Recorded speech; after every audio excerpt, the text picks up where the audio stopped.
You're listening to the Prosperity Report Love and Money podcast. Find out what every couple needs to become a winning team in love and money. We bring you actionable ideas from expert therapists and experienced married couples, helping you stay happily married longer. Stay tuned until the end. We'll leave you with a tip you can start using today in our 5-minute activation segment. Now here's your host, best-selling author, speaker, and psychotherapist, Kanae Corder.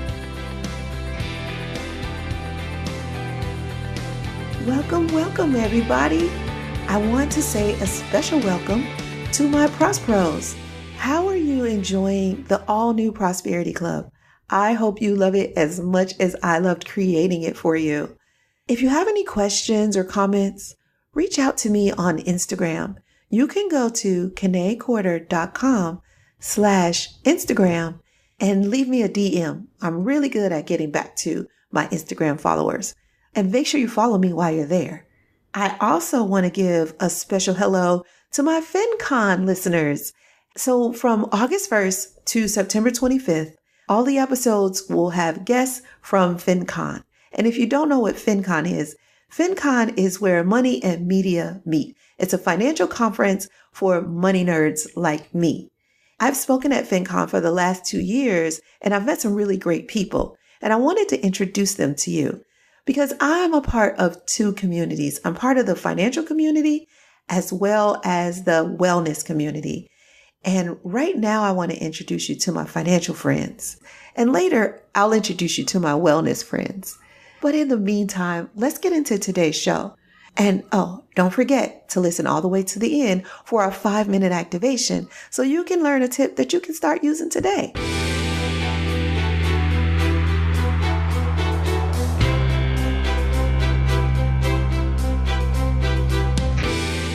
Today, I am excited to talk with Chris Peach because he has a really interesting love and money story.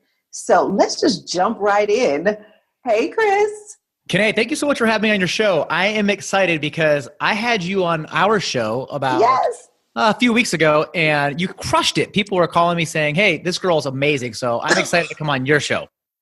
Awesome. Yay. And I think I mentioned to you that you have such a great reputation. So it was an honor to be on your show, but I don't think I knew ahead of time how much of an honor it was to be on your show until afterwards. And people were like, oh my gosh, he's such a great guy. And I'm like, yes, he really is.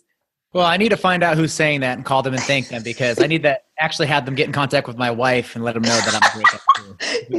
Yes. I'll send her an email. I'll tell her. I'll send her an email. I'll aggregate all of them into one email and just send it to her. That's cool. Yeah, it is cool. Thank you very much for saying that. I appreciate that. You know, you do this work for so long and you've been doing it for quite a few years too. So you do this work for so long and it's exciting to us. Like we can talk about it all day, which we talked about on your show, but not everybody likes to have this conversation. No, I mean, it's not talked about at all. That's why you and I exist, right? But this whole money thing, no one's talking about it. In fact, what you're hearing is, you don't have to save up for anything. You can buy now, pay later. You can finance everything. Don't worry about retirement. We have this thing called Social Security that's going to take care of you later in the years.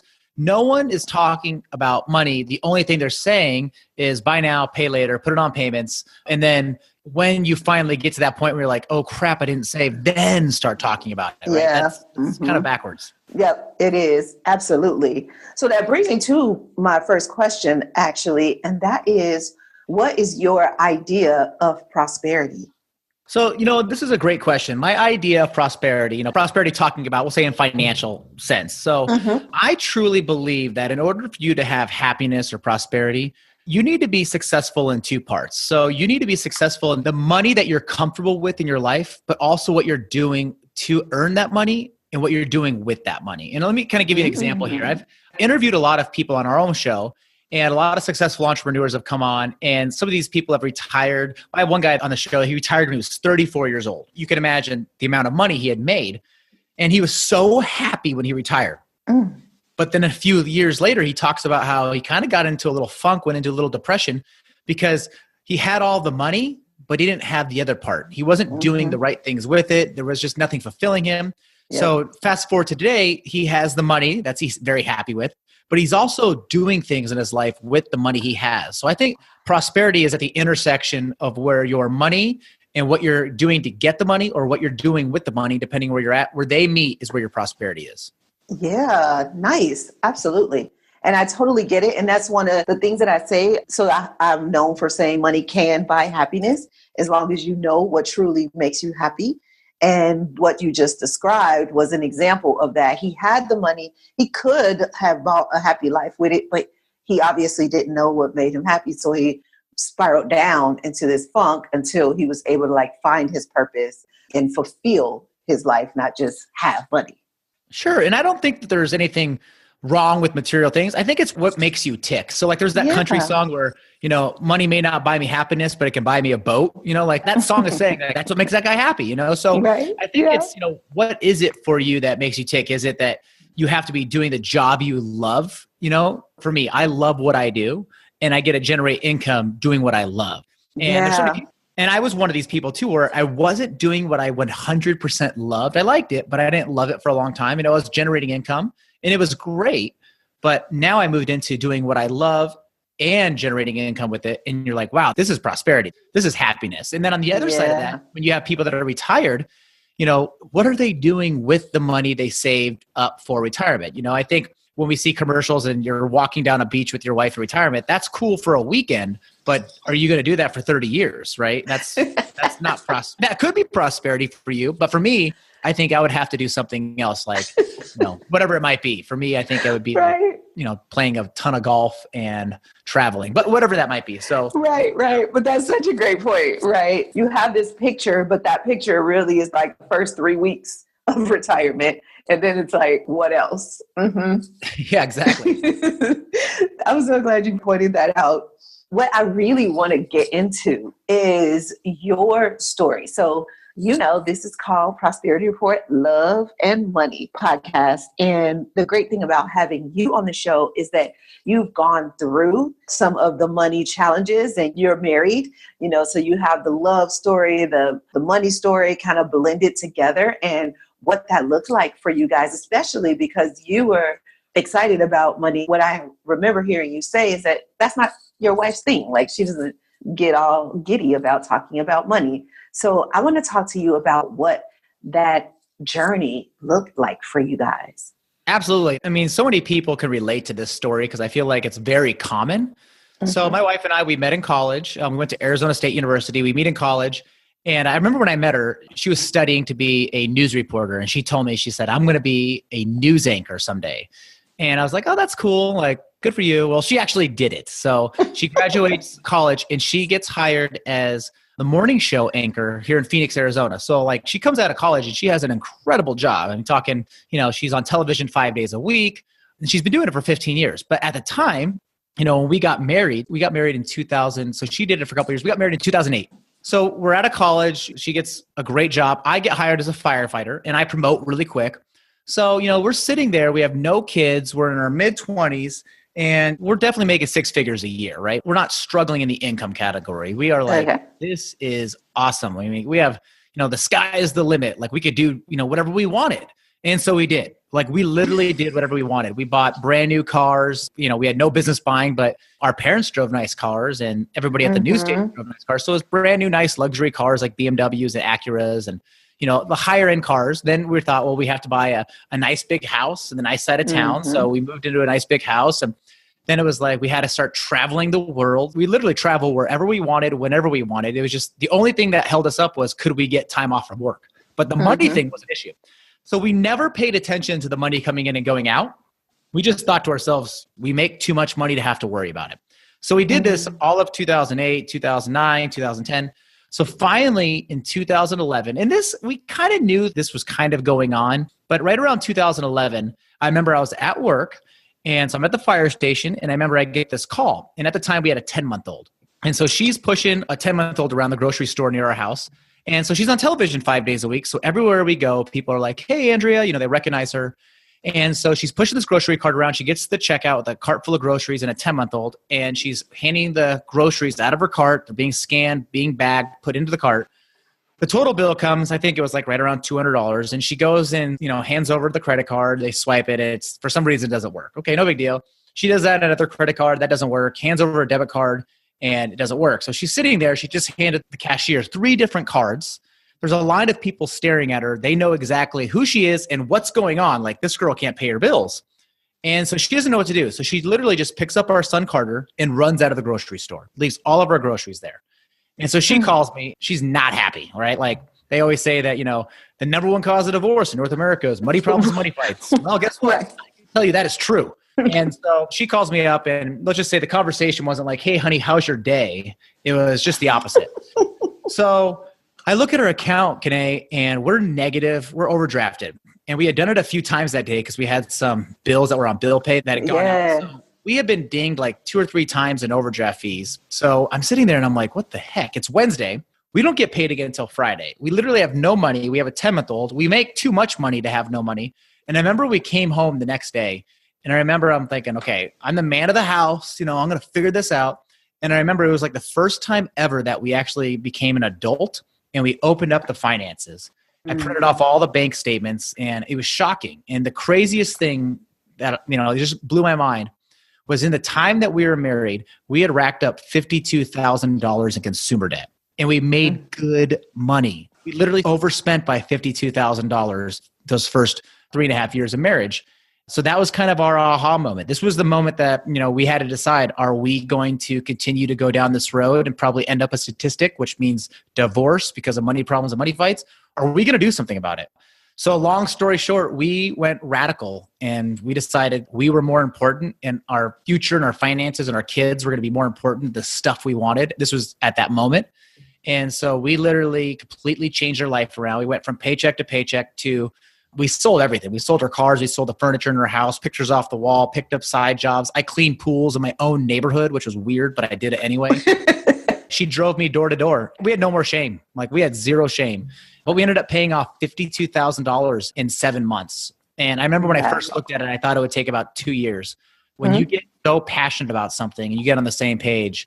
Now, I skipped over a lot there. It wasn't like we came home and we high-fived and said, hey, we love each other so much. Let's go start selling everything, It doesn't work like that. So, but that's our story. I'm sure there's a middle part that we could talk about as far as how that worked with our relationship, because talking about it is quick and easy, but going through it, it wasn't like, hey, honey, guess what? We're going to sell your car and you can't shop at Target anymore. Doesn't that sound great? Right. No, that is not. So that's where I'd like to go, because the voice of the listener is saying, well, that's exactly where we are. We do have some debt. We do make good money. We do still feel broke. Like, what is happening? And we're not having a fun conversation about it. In fact, we're not talking about it at all. So let's go to the part when you had to have that grown-up conversation and, like you said, open up the finances. How do you have that conversation? So I think the first thing that everyone needs to realize is you and your spouse are opposites for a reason. It's the way you were designed. There's the saying that goes, if both of you were the same, one of you wouldn't be necessary. It sounds like one of you is going to be a little more inclined to diving into the finances than the other. That's pretty much how it always is, right? It's not like you guys are going to both be like, yes, let's open up and see how much debt we have. Somebody, either, you listening right now, or maybe it's your spouse, but I'm guessing it's you listening since you're on the show, is you are going to have to be the one that kind of takes that first step, right?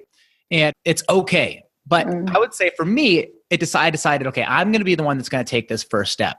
So the first mistake I made, and do not do this, is do not make your spouse the problem. It takes two in a marriage to do anything. We could sit there all day long and say, well, my wife or my husband overspends. I'm trying to manage the money and she overspends. Well, okay, maybe she does or he does overspend, but why are they overspending? Is it a symptom of another problem? Are they not getting paid attention to enough, or whatever that might be, right? So where I had success, Kanae, is when I opened up the finances. Okay, here's where I made a mistake. When I literally told her, hey, you cannot shop at Target anymore and we're selling your car. Okay, that got me zero, right? That actually was like 10 steps backwards. So the conversation we had was like, I sat down, I said, look, what do you want out of life? And this was the first time where I gave Andrea the opportunity to discuss, like, what are her dreams and goals? What are her desires? And guess what? Everything in life revolves around money. There's not one thing in this world that doesn't have money attached. Yes. So by letting her open up and tell me, like, what do you see yourself doing? Like, what are your dreams and goals? And having that conversation. And then I shut up. I finally just shut up and listened to her. And she had these ideas and these dreams and these goals. And we were able to both say, these are great dreams, these are great goals. But guess what? These things cost money. They might not cost money, but debt gets in the way of that. So there's another way to look at it. Like if we have too much debt, we can't do those things. Yeah. And once that shifted, instead of me beating her over the head with the budget and saying, it's not in the budget, it's not in the budget, instead of doing that, I just asked her what her dreams and goals were. And when she was able to share those with me, I was like, how can we make that happen? And then we started together is the key. We're looking at the finances. And it wasn't like, hey, look at how much you spent last month at Target. It was like, okay, so let's take our income. We have a great income. And let's start assigning it in different locations. And I'll talk about how we did that. We have a little budgeting tool that we use. But, so together we sat down, we said, okay, we know this is our income. Here's how much we have to work with. And the shocking thing for both of us was how much we had in debt payments, the credit card payments, the car loans, all that kind of stuff. And so we looked at that and that bothered both of us. And that was the moment probably where it wasn't me telling her, you're overspending, you're the problem. It was both of us were the problem and it bothered both of us to make the change. Yes. And it did not happen like in a 4-minute conversation. This was a couple weeks and I was patient because the first time I screwed up so bad, it put me back a week. So you could probably do this in like 5 days, right? If you do it right. But once you guys are on the same page, this is the whole synergy thing, the 1 + 1 = 5, because a lot of times in a marriage, husband is going right and wife is going left. They're pulling each other apart. They're like, it's like, you ever heard the term like unhook the trailer, like somebody's trying to run. That's what's going on. But when you start moving in the same direction, it's like, oh my goodness. And this kind of takes me back to the example of, I thought it was going to take 2 years, to maybe pay off our debt. And we did it in 7 months. How is that possible? It's because we were both on the same page. And every single week and month, it was like, how much more can we cut? How much harder can we work? What else can we do? It became a game. It wasn't me beating her over the head with the budget or, it was us together in this force. And, since then, I can say since this happened in November 2011 is when we got out of debt. Since November 2011, we have obviously had marriage fights. I think that's normal, but never once ever have we fought about money because it's just never been a problem since that. And so think about that for a second. How many people listening right now? I talk to a lot of people. And, if I say, like, what do you and your spouse fight about? Money. It's always money. Or it's something that has to do with money. It's not the word money, but it's like, well, she always wants to go spend or he wants to go here, but it's always about money. Or it's he's not here, he's working because So, or he wants to send the kids to private school. I think public school is fine. That's a money conversation. Absolutely. Like I said, everything touches money. So once you don't have any more money problems, once you're on the exact same page, it's unbelievable. And here's the second part that I didn't realize that's so important. There's no guarantees in life. There's no guarantee that I'm here tomorrow or she's here tomorrow. And I was somebody that handled and managed the finances because I felt like it's the man role, right? But then I realized, like, if I'm gone tomorrow, if I really say that I love my wife and my kids, if I'm gone tomorrow, she needs to know exactly where the money is, how to manage all the money. And if she's not involved on a day-to-day basis on handling the finances, then what a disservice I'm doing as a leader in our house, as the father, as the husband, or whatever you want to say. What a disservice that I'm doing that I'm not sharing that with her. That's a really great point. I had a prospect reach out to me the other day, and on my questionnaire, I asked, a question, and he says the reason why he's reaching out is because he doesn't want to pass away and his wife not know how to handle the finances. So he wanted them to go through the marriage money mission together so that he could kind of show her even just what the passwords were. Like, she doesn't have to do all the work, but she just needs to know what's happening. And I thought that was very kind and loving of him to think that. So that's a great point you made. If someone's listening and, they're taking care of the finances, that's another great opportunity for you to include your spouse, by saying, like, look, if something were to ever happen to me, I want you to be taken care of. Let me show you where everything is. So now you're not asking them, hey, come take a look at our finances. Because that's boring to some people. Like, they're like, I don't like numbers. I don't want to see statements and spreadsheets. But if you open up the conversation and say, like, use an example. Everybody knows somebody that's passed away, right? And just say, after so-and-so, I've been thinking, if this happens to me, there's no guarantees. I need you to know how everything works. And that is a great opportunity, a great way to open up that money conversation, is just to have that conversation with your spouse and just let them know that I'm not beating you over the head with the finances. I just love you enough that if I'm gone tomorrow, I need you to be able to handle all of this. And I want you to know where to find it. Yeah. So I know one of the things that you talk about is living without financial stress. And it sounds like that was the goal for you guys as a couple. Well, how does one get there? How does one live a life without financial stress? Because in society, we're told that that's just the way it is. Like, you stress over money. And nobody said that sentence, but you know what I'm getting at. It's just the overall idea of life, that there's some financial stress involved. So I don't want to sound like a conspiracist here, but I really believe that the bank's plan is for you to be in their plan. And the longer you remain in their plan, the more money they make and the more stress you have, right? Mm-hmm. And then it becomes like, well, I need them even more, so I need to lean on them even more. And so what I mean by that is, you and I, we can go to the mailbox just about every day, and I can open up the mailbox and I'm going to get an offer for some kind of debt instrument. I always talk with people and they feel so guilty about how bad the debt's gotten or how much debt they've built up or how bad the finances are. And they just feel guilty about it. Yeah. And I was like, you know what? That's crazy to feel guilty about it. Let's think about this. You're never once really taught how. You go through high school. I have a friend, he's a financial advisor. And so he went to school at Seattle Pacific University. And he said, I graduated there. I run my own financial advising practice or firm, but I was never taught the basics about money, how to calculate an ROI and, the difference between an ETF and a mutual fund and a stock and a bond. But I was never taught like how to balance a budget. I was never taught how to buy a house. I was never taught how does debt really work. I just signed up for it. So I think the first thing you need to realize is it's not your fault. Okay. It's definitely not your fault. There's a reason why they always say that. I like the saying that a rear view mirror is tiny and a windshield's huge. And so many of us tend to look in the rear view mirror like what we've done wrong. And it's like, stop looking in that little rear view mirror and look forward. Look at what is the future. And you need to make these decisions. So for us to get rid of financial stress, we had to start looking at like, what do our dreams and goals look like? And we actually created this thing in our marriage called the Promise Project, where we sat down and we created together these promises that we are going to stick to. And we signed this document. I remember we signed it, we hung it in our medicine cabinet, and it was our dreams and goals. They were non-negotiable. Okay. So that was what we said, like, our dreams and goals are not for sale. They're non-negotiable. We are going to do whatever it takes together to reach that. And so for us, dreams and goals meant we were not going to pay the bank's debt payments anymore. We are done. And this included the mortgage. Like, we were going to do whatever it took. Now, we had a plan. It didn't work overnight. This is the long-term plan. It's like, you don't wake up tomorrow, never have ran a race and said, man, I think I want to run a marathon, right? If you're going to do that, it's months and months and months of training. That's the same thing with your money.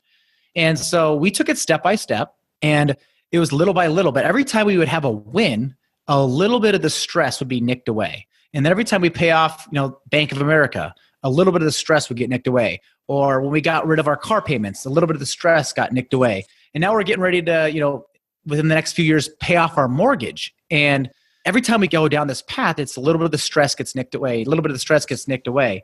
That was something we knew would happen. Now, what we didn't realize was going to happen is at the same time when the financial stress is going away, your prosperity, your happiness, your fulfillment is going up. And so you're just moving further and further away at record speed, away from that dark place that you might be in right now.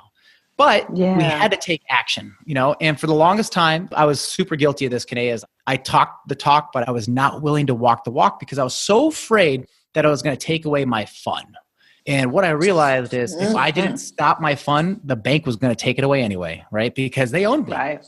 They're in the driver's seat. I didn't want them to be in the driver's seat anymore. I wanted to be in control of my life. I didn't want the bank to tell me if I was worthy enough through their credit score program for more debt. If we want something nowadays, we just buy it with money instead of asking the bank, are we worthy? Yeah. And it's just this crazy cycle. So how to get rid of financial stress is don't try to do everything at once. Sit down, create some goals, put them down on paper on purpose. That's kind of that whole saying is, a goal without a plan is really a wish. So we want to create a goal with a plan and then say, okay, how can we do this together? Because if you try to do it without your spouse, you are not going to make it. She's inadvertently going to pull you down, not on purpose. You have to do it together. Yeah, absolutely. And I think one of the things you pointed out earlier is how you present it to them, because what's in it for them? Like, what was in it for your wife? She got to live that lifestyle that she dreamed of.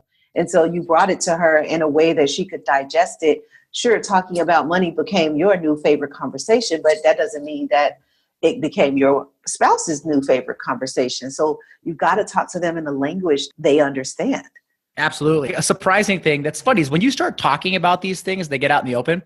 It was so funny. I thought my wife was just so hung up on a nice car. And she's like, I don't care about cars.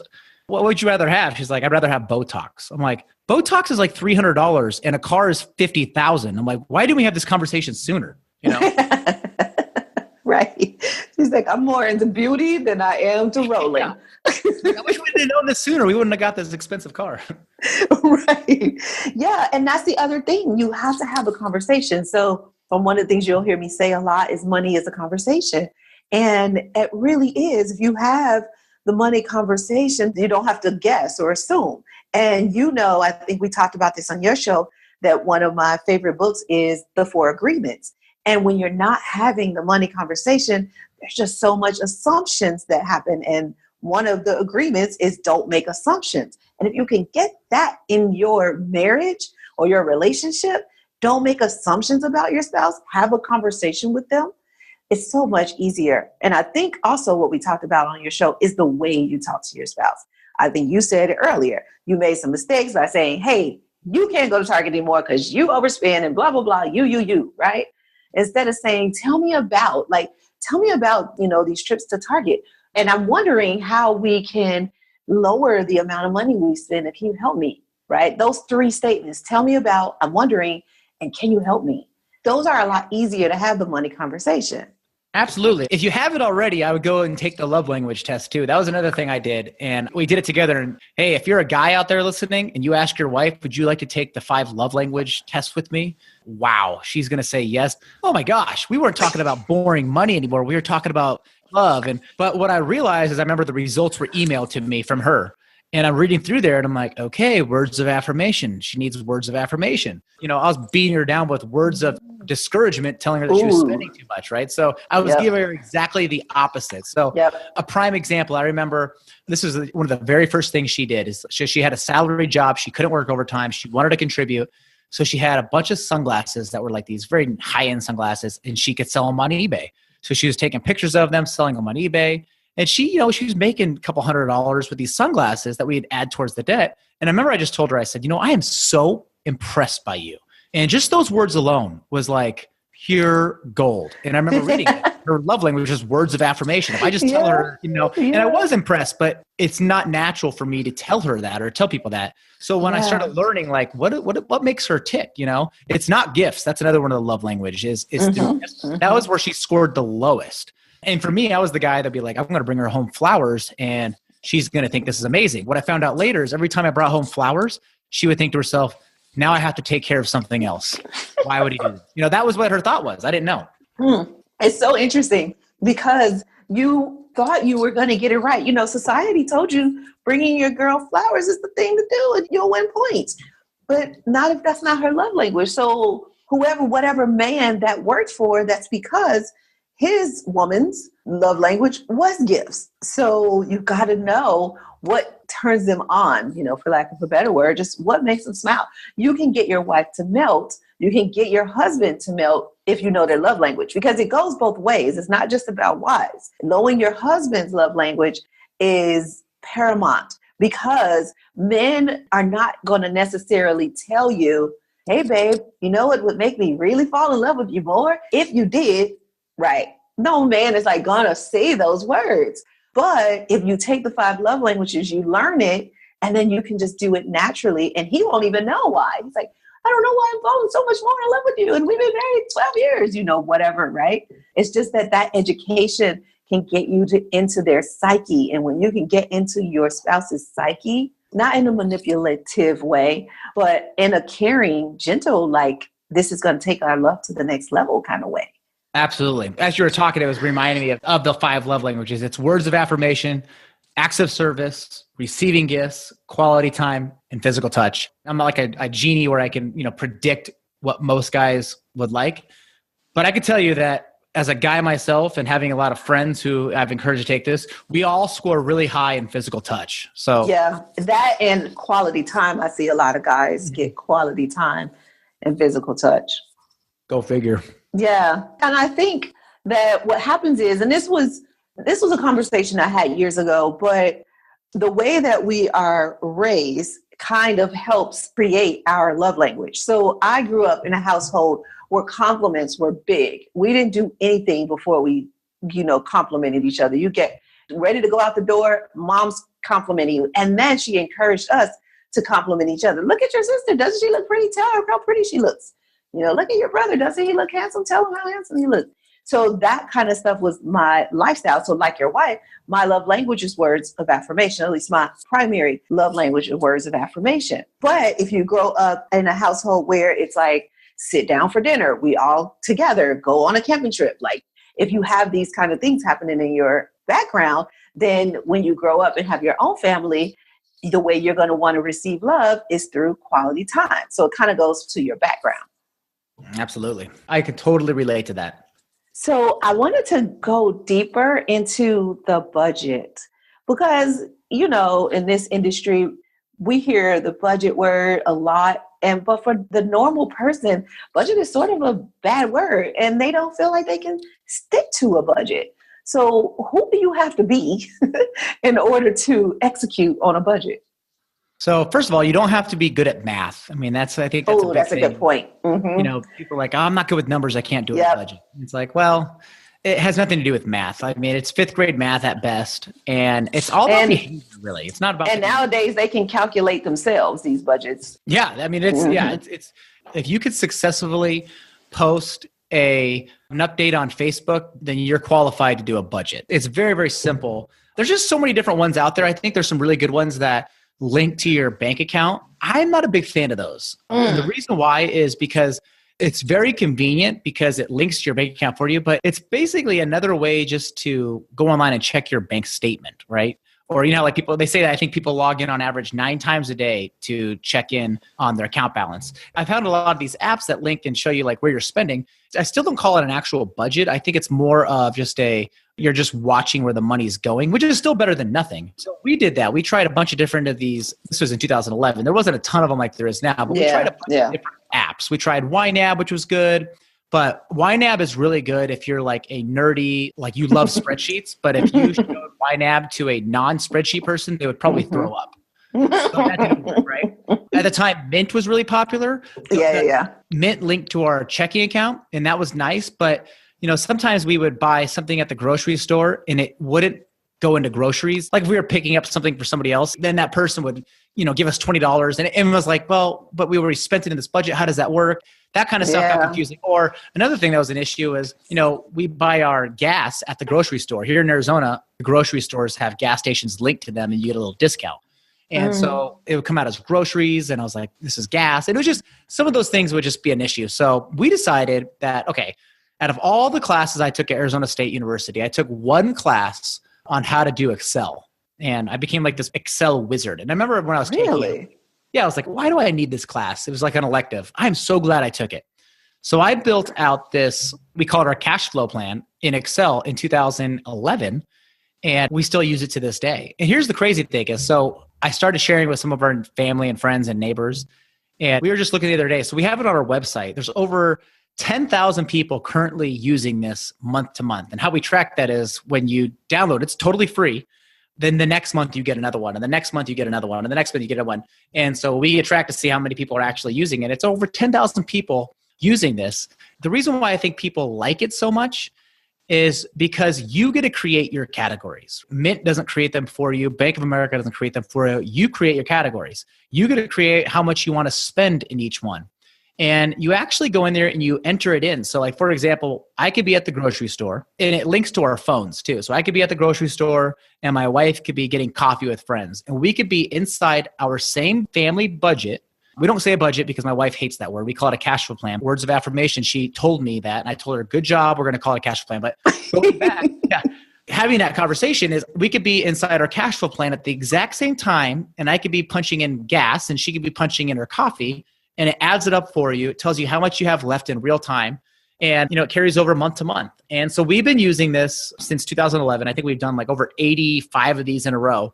And it is the number one reason that we were able to pay off debt, and the number one reason why we've been able to stay out of debt, and the number one reason why we've been able to build wealth is because what gets measured gets managed. Yes. Awesome.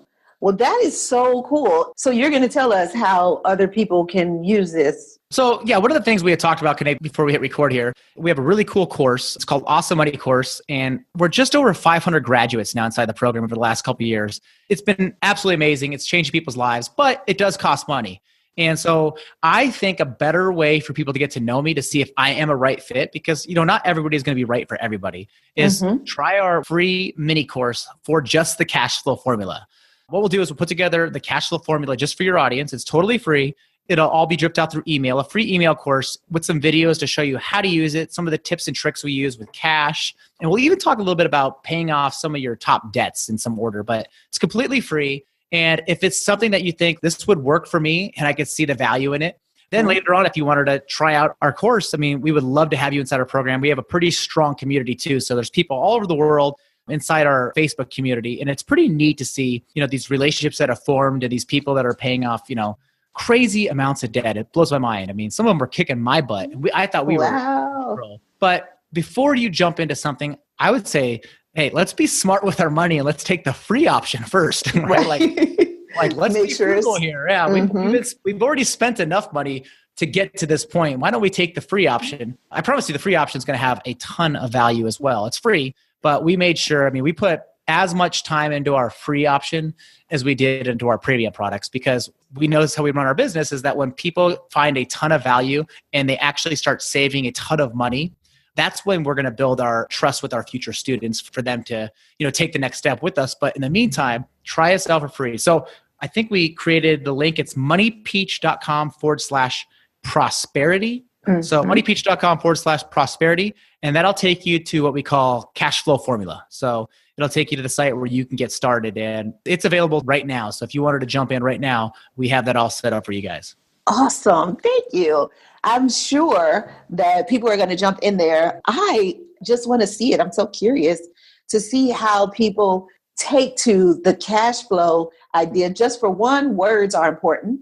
So, thinking of it as a cash flow plan rather than a budget, if that alone helps people shift their thinking. And then once they have, like you said, they get to create their own, they have some control over it, but then there's some parts that you've already done for them. So that's pretty awesome that they can just jump right in and get started.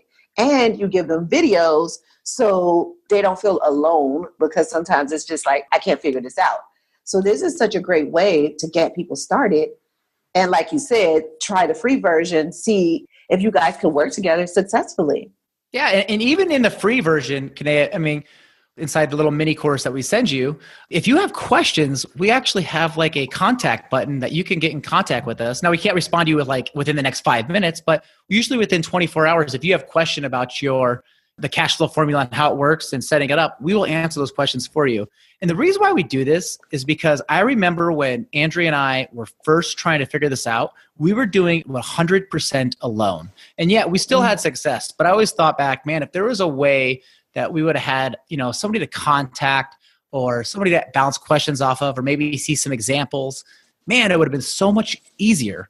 And it's really not a lot of work on our end to answer a few questions. So we just decided, okay, we're going to be available and actually help people, which is kind of weird in the financial world, right? Like, who actually wants to go out there and help somebody these days? All they want to do is, hey, sign up for a credit card. It's 24% interest. Or, hey, kid, you got into college. Why don't we give you a free t-shirt? Just sign up for this credit card, or, hey, why don't you buy my TV and finance it for 9 years?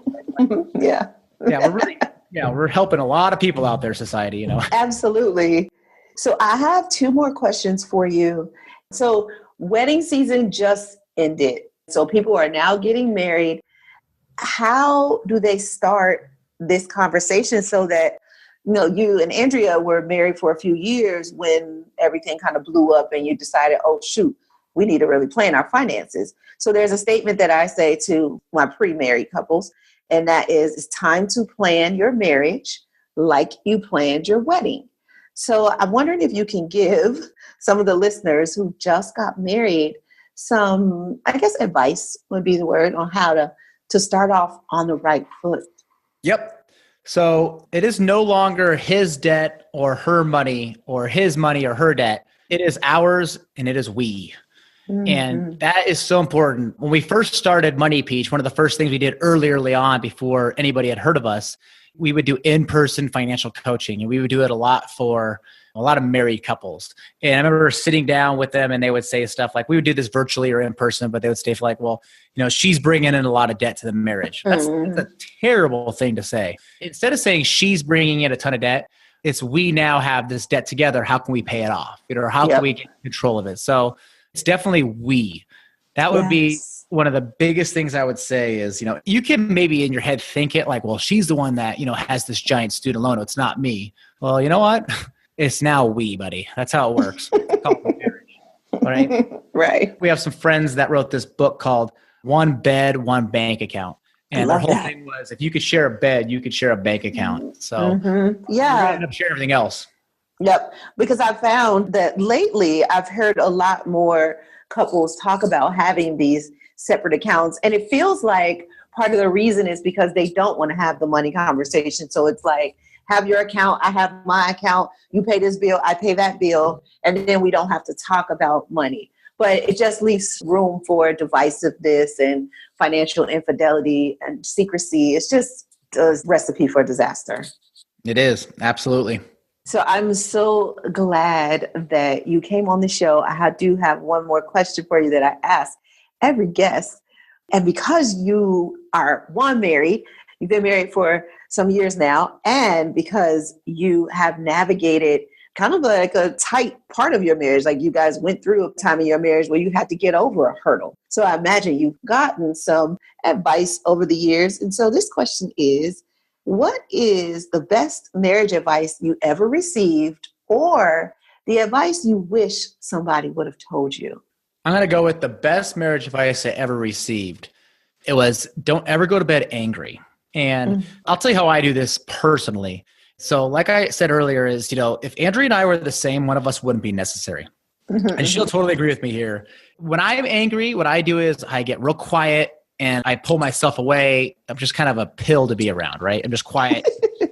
And when she's angry, it is like little firecrackers going off, one after the other, like pop, pop, pop, pop, pop, pop, pop, So when she's angry, I don't fight back. I listen, I'm really quiet, and I try as hard as I can. It's not easy, but I literally try as hard as I can to side with her a little bit. And it sounds crazy, but follow me on this one. So even if I don't think I am the problem, we never do, right? I'll always try to come out with, I can see why you're angry. After she's done, I let her finish. Like if it takes a half hour, for my wife to tell me what I did wrong, and sometimes it takes longer because I screw up a lot, I will let her finish. I don't ever interrupt. I don't ever let her finish. And I'm telling you, you have two options from this point. You can sit there and you can say exactly why you did what you did. And you can go through all of that. And I promise you it's not going to make it better. Okay. Or you could just say, I'm sorry. I'm really sorry. And that won't happen again. And it's not because you're a pushover. Because what's going to happen, I promise you, I have a friend that I've shared this with and he told me the same results, is one of you is the firecracker and one of you is the quiet one. So I'm the quiet one during the fighting thing. So when that happens, the next day, usually, it's not that I was a pushover. It's like, Chris, thank you for listening. It's just so much better. The results are so much better. Yep. So whenever we have an argument, I think in my head, what is the long-term plan here? Do I want to fight about this for a week, or do I want to fight about it for 5 minutes and be good tomorrow? That's my advice for the person like me. If you're the firecracker, I don't know, you maybe have to call my wife. Right.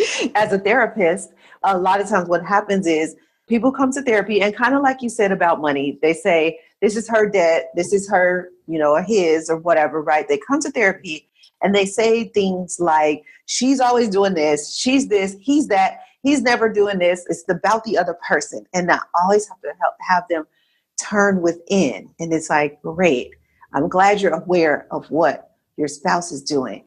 Now let's see if you're aware of what you're doing. Talk to me about that.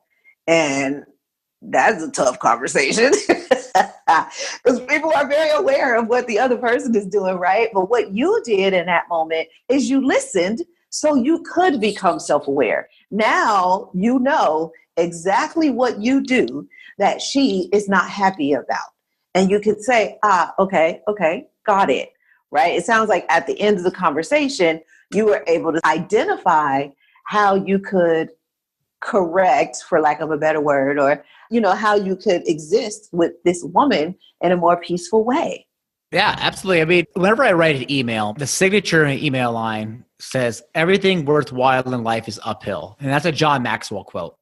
For me, it rings true. And I remember, being told by my mom and dad, they've been married over 40 years. And I remember them saying that, marriage is definitely not easy, but it's worth it. And so think about anything else in your life. It makes sense, right? Like if you want something and it's really hard, usually it's worth it to go after it. And I think that's true in marriage. It's true in anything, but when you're talking about marriage, you're talking about money, it's two things that intersect a lot. If you are willing to, climb that hill, everything worthwhile in life is uphill. If you're willing to climb that hill, and I'm climbing it every day. I think, my wife and I are both not perfect at all. We're just like everybody else, right? Right. But we minimize the fights and we don't have financial stress, which helps out a ton. It is worth it. And a lot of us listening right now, we either are planning on having kids or we are having kids. And what I've learned is, man, they pick up everything that we do, right? So how a husband treats his wife is how your son is going to treat his wife or how your daughter is going to find a guy to treat her and vice versa. Find what it is that makes you tick. Do you want to go have that money conversation with your wife because you want to be a good role model in front of your kids? Okay, there it is. Go after it. Yeah. Or do you want to have that conversation with your wife about money that you're afraid of?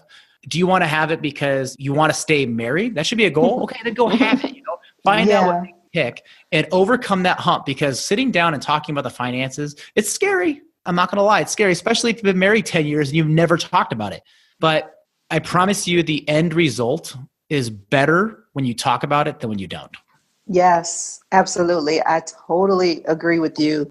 And for those of you who are listening, who are like, no, kicking and screaming, and like, it's just not, I can't. You can.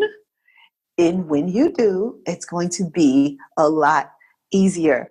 So I want us to end on that happy note that money can be easier than it is. And also love can be easier than you think it is. So go to visit, we'll put in the show notes how you can get your cash flow plan started. And you can kind of start getting on that, what did you call it? The Promise Project? So we call it the Marriage Money Mission. And did you call it the Promise Project? Yeah, it's inside our course. It's called the Promise Project. It's one of our lessons in our course that we have. Yeah, so that's a great way for you to get on the same page financially and otherwise. So just stay tuned for our 5-minute activation. But thank you, Chris, for coming on and giving us some real knowledge and some real background. Absolutely. Hey, it was fun to be on here. I love talking about money, but it's even more important to talk about, marriage, money, relationships and money. I think if you're on the fence about maybe going out there and having that conversation, I can promise you having the conversation, as painful as it might be, is going to be a better long-term result than anything else. Absolutely. Well, thank you for joining us. And that is it.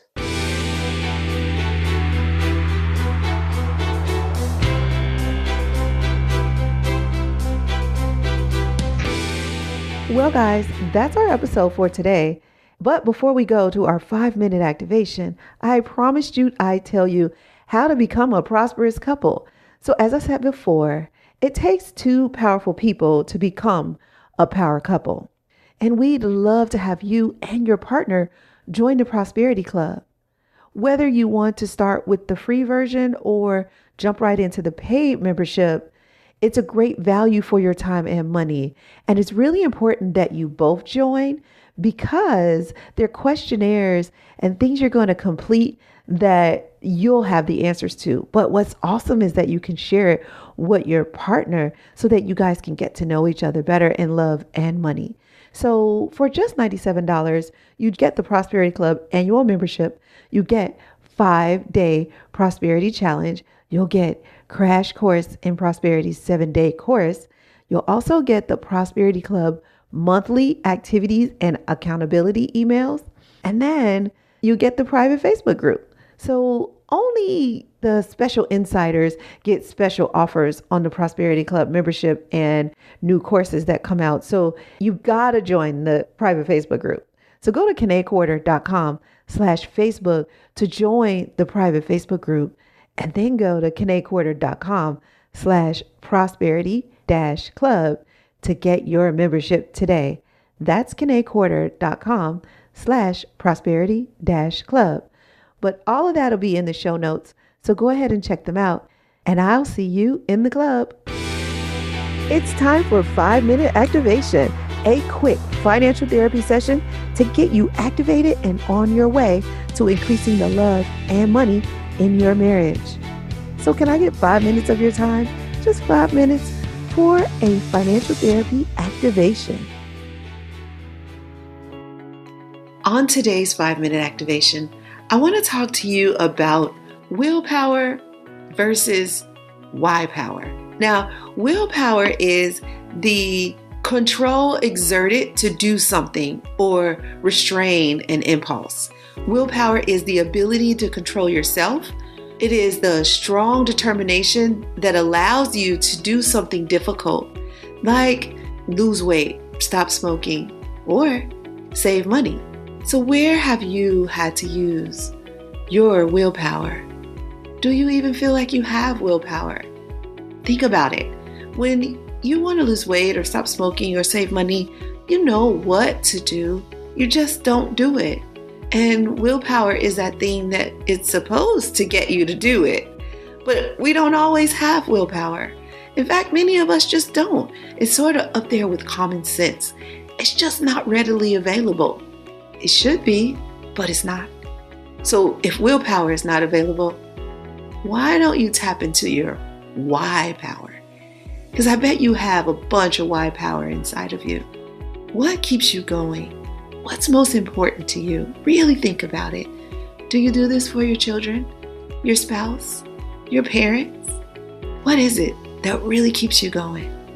I like to look at it as people, interests, or activities, and things. So today, I encourage you to make a list of the people who are most important to you, the interests that are most important to you, or activities, and the things. It's okay to want things. I mean, I read the definition of willpower and they say it's a noun. So basically, it's not a people or a place. So it must be a thing. So even if your thing is willpower or common sense, you could want these things. But maybe it's a material thing, a house, a car, shoes. I love shoes. Material things are okay. Just put them in the plan.